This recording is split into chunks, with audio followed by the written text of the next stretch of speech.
So if we now look at gold and silver, what happens there? Well, Dave Kranzler and I published a number of articles proving beyond all doubt that the gold and silver prices were consistently driven down by the bullion banks, who are agents of the Federal Reserve, selling naked shorts in the futures market.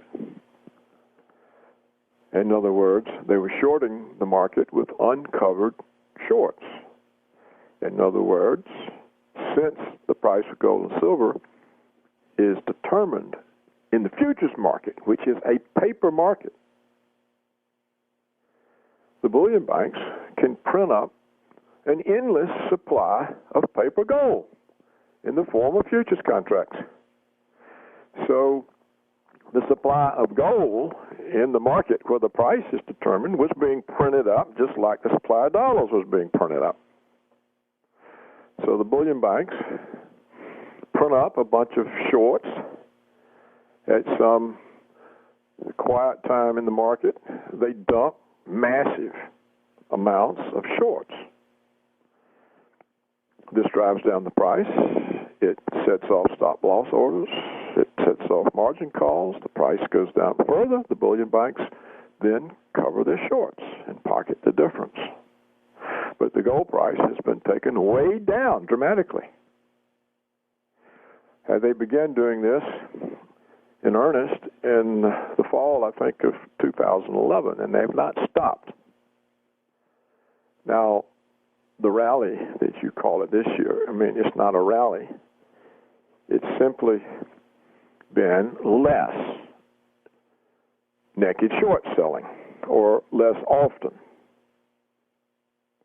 And therefore, the real fundamentals in the market have been able to operate a little more. The real fundamentals is that the demand for gold and silver is high. Supply may be strained. And so the price should be rising. And so what has happened, and I don't know precisely the reason, though I think I have an idea, and I'll mention that. So what has happened is the bullion banks haven't been selling as many naked shorts on the COMEX, in the middle of the night or sometime when there's no active trading or anything. So why haven't they? Well, this is speculation, and I think the answer may be that the West's ability to meet the strong Asian demand, the Chinese and Indian demand for bullion, is diminishing because the stocks of gold and silver in the West have been depleted in making these sales all during this period when the price is kept below the price it would be in a market that didn't have naked short selling.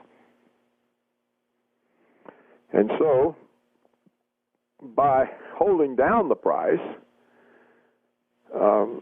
there's been a